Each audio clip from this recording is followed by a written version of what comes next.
یہ جو total declared دولت ہے، پہلی بات تو یہ کہ امریکی رجسٹری میں جو ڈکلیئرڈ ہے پوری، اس میں ان کی جو پراپرٹیز اور ان کی جو ڈکلیئر ایسیٹس ہیں باجکوں کی اور یہ باجوہ گینگ کی، یہ بہت بڑا گینگ ہے، مافیا ڈان ہے یہ سالا، انہوں نے انسانوں کو مارا ہے، یہ درندے ہیں سالے، چاہے یہ جو بھی باجوے بیٹھے ہیں، یہ امریکہ میں بیٹھ کے یہ سب دیکھ رہے ہیں آج کل، واچ کر رہے ہیں کہ ان کے خلاف کون بول رہا ہے، کیونکہ یہ سب آج ٹوپی ڈرامے کر رہے ہیں کہ نہیں یہ ہم سیلف میڈ ہیں، یہ نواز شریف کو گالیاں دیتے تھے اور یہ باجوہ کا کیمپین چلاتے رہے ہیں یہ لوگ۔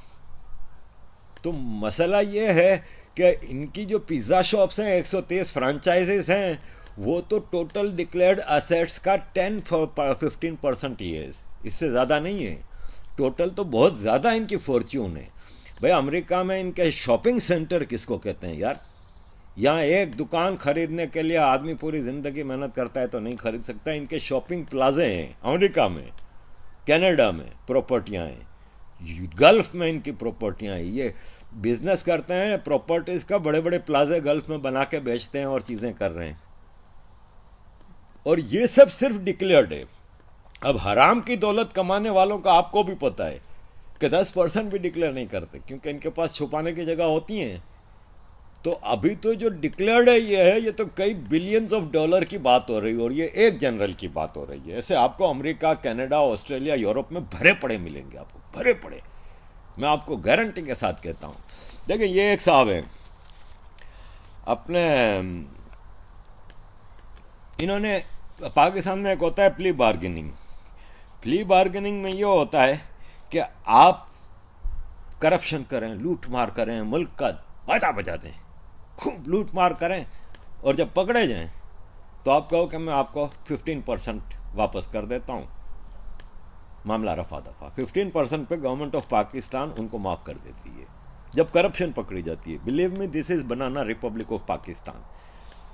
ایک صاحب ہیں لیفٹیننٹ جنرل نوید زمان، انہوں نے 2016 میں پکڑے گئے کہ بھائی آپ نے یہ کرپشن کی، یہ لوٹ مار کی۔ انہوں نے کہا اچھا ٹھیک ہے، یہ لو 3 بلین روپیز آپ کو ہم دے رہے ہیں واپس، 15%، پلی بارگن، ہو گیا کام ختم۔ پاک صاحب دھل کے آ گئے، باقی رہ گیا اللہ کو بنانا، تو وہ کون سا مسئلہ ہے، جا کے حج عمرہ کر کے آ جاتے ہیں، ختم کہانی ان کی، اللہ بھی راضی۔ اسی طرح تو یہ مذہبی چورن بیچ کے نعوذ باللہ یہ اللہ کے ساتھ بھی مذاق کرتے ہیں، یہ سمجھتے ہیں کہ سب اسی طرح چلتا ہے۔ وہ مسلمان تو ہے ہی بے وقوف، کلمہ پڑھ لیا بات ختم۔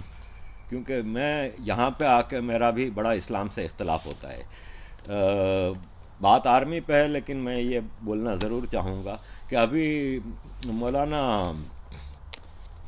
الیاس قادری صاحب ہیں، یہ سنی مدنی چینل ہے نا، اس کے رو رواں ہیں، اور ان کا پورا مدنی قافلہ اور سارا ان کا حساب کتاب ہے۔ یہ اہل سنت پاکستان کے بریلوی جماعت کے سب سے بڑے امیر ہیں۔ یہ ابھی ایک جگہ فرما رہے تھے، میں نے ان کی ویڈیو دیکھی کہ نشتر پارک میں 2006 میں دھماکہ ہوا تھا۔ نشتر پارک کراچی، جہاں پہ جمشید ٹاؤن میں، جہاں پہ میں میئر تھا، اسی وقت کی بات ہے۔ یہ ربیع الاول کا جلوس ہوتا ہے نا جو، تو جلوس کا اختتام ہوتا ہے نشتر پارک میں، وہاں پہ سارے سنی لیڈرز وغیرہ بیٹھے تھے اور وہاں پہ جلسہ ہو رہا تھا مذہبی، اس میں دھماکہ ہوا تھا، اور میں ظاہراً وہاں کا میئر تھا تو میں بھی ادھر ہی موجود تھا، اور یہ ساری چیزیں میری آنکھوں دیکھیں، اور اس میں کئی سنی لیڈرز کا انتقال ہوا تھا، بقول ان کے شہادت کہتے ہیں وہ، بہرحال جو بھی تھا، ایک بڑا دردناک واقعہ ہوا تھا جس میں بڑے نقصان ہوا تھا سنی لیڈرشپ کا۔ تو اس میں وہ ایک مولوی صاحب ہیں علامہ شاہ تراب الحق، مرحوم، اب تو انتقال ہو گیا ان کا، تو علامہ شاہ تراب الحق ایک زمانے میں MNA بھی رہے تھے اور میرے علاقے سے رہے تھے، اور میرا ان سے بڑی قرابت داری تھی۔ میں نے اپنا جو 7واں حج کیا ہے نا، وہ علامہ شاہ تراب الحق صاحب کے ساتھ انہی کے ٹینٹ میں کیا تھا، اور یادگاریں ہیں۔ تو بہرحال علامہ یہ مولانا الیاس قادری صاحب فرماتے ہیں کہ جب یہ نشتر پارک کا دھماکہ ہوا تو نماز ہو رہی تھی، اور نماز کی امامت علامہ شاہ تراب الحق کرا رہے تھے، تو دھماکہ ہو گیا، چیخو پکار ہو گئی، درجنوں لوگ مر گئے، لیکن علامہ شاہ تراب الحق صاحب نے اپنی نماز نہیں توڑی اور نماز پوری کی، اور اس کے بعد انہوں نے دیکھا کہ کیا ہو رہا ہے، اور اس کو بڑا اچھے اس میں کر رہے تھے کہ یہ دیکھیں یہ ہوتا ہے ایمان اور یہ ہوتا ہے. یہاں پہ میرا اختلاف ہے نا, کیونکہ میں سمجھتا ہوں کہ جب ایک دھماکہ ہوا ہے, جب آپ کو پتہ ہے نماز کے دوران کہ ایک دھماکہ ہوا, اتنی بڑی تباہی مچی ہے, تو اب انسان بچاؤ گے نا. اللہ تو دیکھ رہا ہے نا, اللہ تو رحیم و کریم ہے نا. اللہ نے تو قرآن میں بھی فرمایا ہے کہ ایک انسان کا قتل انسانیت کا قتل ہے. تو آپ نماز جاری رکھتے ہو اور انسان کو, تو میں سمجھتا ہوں کہ عبادت بہت ضروری چیز ہے, لیکن انسانی زندگی زیادہ ضروری ہے. ویسے ہی ہے جیسے یہ صاحب فرماتے ہیں. آپ ذرا ان کی بات سنیں اور پھر میں آگے بڑھتا ہوں. As far as sin is concerned, and please understand this message very, very clearly. Of course, it's all sin, it's all haram, none of it is good and accepted. But for the sake of understanding, because many of us, we see a brother that's selling drugs, we see a brother that maybe murdered another brother, and we say, look at these people, look how rubbish they are. Habibi, let me tell you something in the eyes of Allah subhanahu wa ta'ala. As far as sin is concerned, yeah? The one that sells drug, good or bad? Just very quickly, good or bad? Bad. How about the murderer? How about the one who commits adultery, zina? What about the one who rapes a child? What about the one who drinks alcohol? What about the one who does the biggest of the kabair, good or bad? This person, one person that commits all of these sins, he commits all of these sins on a daily basis, but he prays, is better in the eyes of Allah than the one that doesn't commit any of these sins but doesn't pray. اب دیکھیں یہاں پہ میرا اختلاف ہے نا. میں یہ کہتا ہوں کہ ایک گناہ گار ہے, وہ گناہ گار ہے, اس کو آپ صرف کلمہ پڑھنے سے معاف نہیں کر سکتے, یا وہ یہ میں نہیں سمجھتا کہ اللہ جو منصف ہے, اللہ جو اتنا رحیم و کریم ہے, وہ ایسے کوئی صرف اس لیے کہ ایک آدمی نے دنیا جہاں کے گناہ کیے ہیں, غلط کام کیے ہیں, لیکن صرف اس لیے کہ وہ نماز پڑھتا تھا اور وہ کلمہ پڑھتا تھا, اس لیے اس کے سارے گناہ معاف ہیں. میرا یہاں پہ اختلاف ہے. لیکن بہرحال میں ٹاپک سے ہٹ گیا ہوں, میں واپس آتا ہوں پاکستان آرمی کی. تو یہ ایک عاصم باجوہ کی کرپشن نہیں ہے خالی, یہ پاکستان آرمی کے ایک ایک جنرل کی کرپشن ہے. یہ عاصم باجوہ جب ڈی جی, پہلے تو یہ آپ کو پتہ ہی ہے کہ اس کے ساتھ چھوٹا سا 2% کا آدمی غربت میں آنکھ کھولی ہے, کیونکہ یہ جو فیصل باجوہ اور دوسرے اس کے باجوہ ہیں, ملک باجوہ وغیرہ, جو پاپا جونز کی ٹھیکیداری کر رہے ہیں, ان کی اپنی ویڈیوز گوگل پہ آپ کو مل جائیں گی جس میں وہ کہہ رہے ہیں خود کہ بھائی ہم نے پیزا ڈیلیوری سے کام شروع کیا تھا. اب ہمیں بیوقوف نہیں بناؤ یار, پیزا ڈیلیوری اور ہوم ڈیلیوری وغیرہ کے کام ہم نے بھی بڑے کیے ہیں. یورپ میں 30 سال سے تو ہم بھی دھکے کھا رہے ہیں. ایسے پیزا ڈیلیوری کر کے کوئی 130 اس کا مالک نہیں بن جاتا ہے فرینچائز کا, اور اتنی بڑی فارچون نہیں قائم کر لیتا. تو یہ اس میں بڑی چیزیں ہیں کہ یہ جو ساؤدرن کمانڈ کے جو جب کمانڈر بنے تھے عاصم باجوہ, بلوچستان پھر کراچی, یہاں پہ یہ سونے کی مرغیاں ہیں. یہاں سے مال بڑا بنتا ہے. آرمی کے جنرل بڑی لمبی کک بیک دیتے ہیں ٹرانسفر کے لیے اپنے یہاں کے. آرمی سے بڑا کرپٹ ادارہ کوئی نہیں ہے. آپ کو میں بتا دوں, عاصمہ جہانگیر نے کہا تھا کہ کرپشن کی بات کرتے ہیں پولیٹیشینز کی, جس دن آرمی کے کرپشن سامنے آ گئے آپ لوگ پولیٹیشینز کو فرشتہ سمجھیں گے. ان کی کرپشن آپ کو میں بتاؤں, یہ D G I S P R تھا یہ عاصم باجوہ. اس کے بعد کون بنا تھا؟ غفورہ بنا تھا نا. غفورہ کے 3 بچے یورپ میں پڑھتے ہیں یونیورسٹیوں میں. بھائی آپ خود بتاؤ کہ سال کا £1,00,000 خرچہ ہوتا ہے 3 بچوں کا. غفورہ کہاں سے دے رہے؟ یہ آپ ان کے پے اسکیل دیکھ لیں, یہ غفورے کے, باجوے کے, اور یہ ان کے پے اسکیل دیکھ لیں. 1,92,000 سے زیادہ تو ان کی سیلری کسی کی نہیں ہے, ٹاپ کے اس کی. تو ان سب کی جائیدادیں اور ان کی آپ پراپرٹیاں دیکھیں گے. آپ ڈی ایچ ایس تو دیکھیں, ڈی ایچ ایس کا کیا حال ہے. ڈی ایچ ایس آرمی کی اپنی اسٹیٹس ہیں جہاں پہ کسی سویلین گورنمنٹ کا بھی ادارہ نہیں چلتا. جیسے کراچی کے پروگرام میں آپ کو بتاؤں گا کہ کس طرح ڈی ایچ اے نے اور بحریہ ٹاؤن نے کراچی کا ستیہ ناش کیا ہے. یہ کسی عملداری میں نہیں آتے. انہوں نے زمینیں قبضہ کی, ان زمینوں پہ ہاؤسنگ سوسائٹیز بناتے ہیں, اور یہ دنیا کی فوج دوسرے ملکوں کی زمینوں پہ قبضے کرتی ہے. یہ حرام خور فوج ہمارے اپنے ملک پہ قبضہ کرتی ہے, اپنے ملک کے شہریوں کو مارتی ہے. ان کی کرپشن میں نے آپ کو ابھی بتائی. نوید زمان کا جو پلی بارگن کی تھی, یہ دیکھیں این ڈی ایم کے نیشنل ڈیزاسٹر مینجمنٹ کے اتھارٹی کے یہ چیئرمین ہیں. یہ ایک اور کرپٹ جنرل, ان کے پیٹ دیکھیں سالوں کے.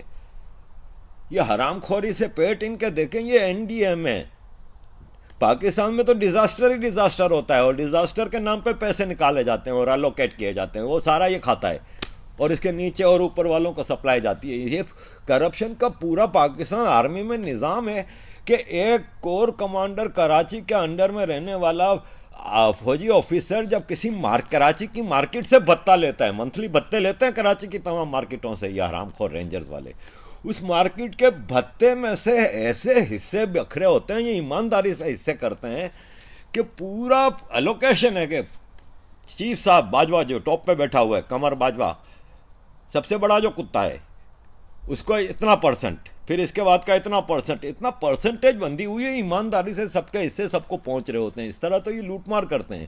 یہ NDA پہ انہوں نے اس کو بٹھایا ہوا ہے, CPEC پہ بٹھایا ہوا ہے عاصم باجوے کو, ہر جگہ ان کے شکرے بیٹھے ہوئے ہیں. اور بدقسمتی یہاں پہ ویسٹ کی گورنمنٹس, یہ جو سو کال ڈیموکریسیز اور سو کال یہ جو اپنے ملک میں کرائم کو بچاتے ہیں اور سب کچھ کرتے ہیں, یہ وہاں پاکستان جیسے غریب ملکوں کا, افریقہ اور دوسرے ملک کو تو میں بات نہیں کر رہا, میں پاکستان جیسے غریب ملکوں کے تمام جنرلز کے پیسے ادھر پڑے ہیں, امریکہ, یورپ, آسٹریلیا, کینیڈا. میں نے جس دن یوٹیوب سے ویڈیو بنانی شروع کی نا, وہ مونیٹائز کر کے لاسٹ ایئر جولائی میں, تو مجھے 70 یا 80 پاؤنڈ کا پہلے مہینے پیمنٹ آئی یوٹیوب کی, دوسرے مہینے 112-13 پاؤنڈ کی آئی, تیسرے مہینے HMRC سے لیٹر آ گیا کہ بھائی صاحب آپ کے انکم میں 200 پاؤنڈ کا اضافہ ہوا ہے منتھلی, 150 یا 200 جو بھی, آپ نے ہمیں بتایا نہیں.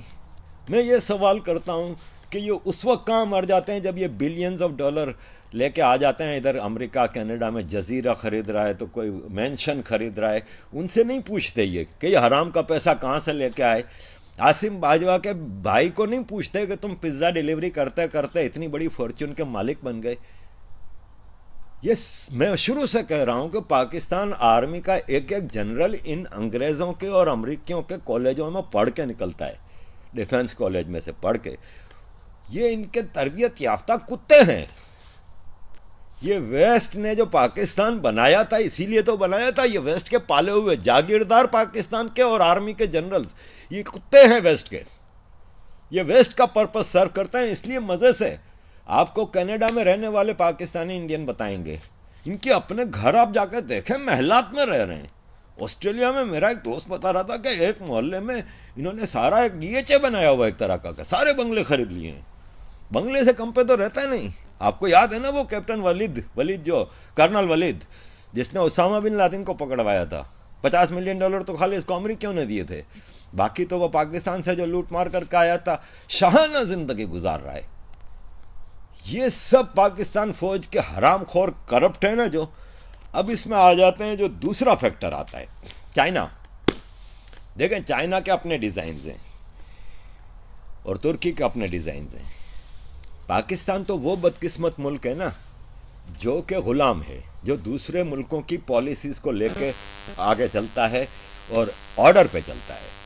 ہمارے پاکستان میں بڑا مشہور ہے جو یہ جرنلسٹ, میں نے ابھی آپ کو شروع میں بتائے تھے نا کچھ, انہوں نے پاکستان آرمی کا نام رکھا ہے بخشو, کہ بخشو ہمارے پنجاب کے گاؤں میں ہوتا ہے, وہ بخشو اوئے ادھر آ چائے لے آ, اوئے حکا لے کے گیا میرا, اوئے بخشو تو یہ کر دے, تو اس کا نام رکھا ہے بخشو.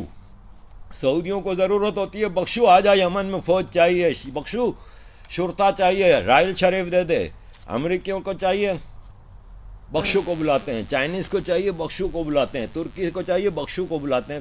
بخشو نہ ہوا کتا ہوا. خیر, ترکی اور پاکستان سیریا میں یہ کیا کر رہے ہیں؟ This is Beit Salam village in northern Syria in the town of Deir Hassan, and this is a new residential complex that is being inaugurated today by the Turkish Diyanet Foundation and a Pakistan-based NGO called Beit Salam. Some members of the Pakistani NGO have come here to northern Syria to inaugurate this project. This is a very unique project in the sense that it is in cooperation with a Pakistani NGO as well as the Turkish Diyanet Foundation, and you can see this village is built in a neighborhood-style way. It has 100 homes. 75 of those homes are going to families who are orphaned, whose main breadwinner was killed during the war, and 25 of the homes are going to families who have people with disabilities. The homes are about 30 meters squared. They have 3 bedrooms, a kitchen, a living room, and this is a significant improvement in terms of living conditions for the people here in northern Syria. Many of these people were displaced from their home because of the ongoing conflict here in Syria. Bombardment destroyed their home or forced them to flee their towns and villages. So having a place like this to come and live in is a very significant improvement for their living conditions. People here are very excited that the Turkish Diyanet Foundation and the Pakistani NGO who was contributing to this project have completed the project now and are inaugurating it today, and people's lives now are going to turn around as they settle into their new homes here in northern Syria. This is one of the 4 projects which we have inaugurated in the last 1 week. This project, particularly Korea Batuslam, the village of peace. This is for the 102 families where the widows and orphans, they will live together, so they do not have to go and migrate and displace, in different parts of Syria. So we will take care of their all needs, including food, shelter, clothing, and we will try the women to learn and practice their own livelihood. And we will teach the children so that they do not get dependent on, like the support of the other nations and other people. So they should be self-sustaining, they should be independent, and they should have their own dignity.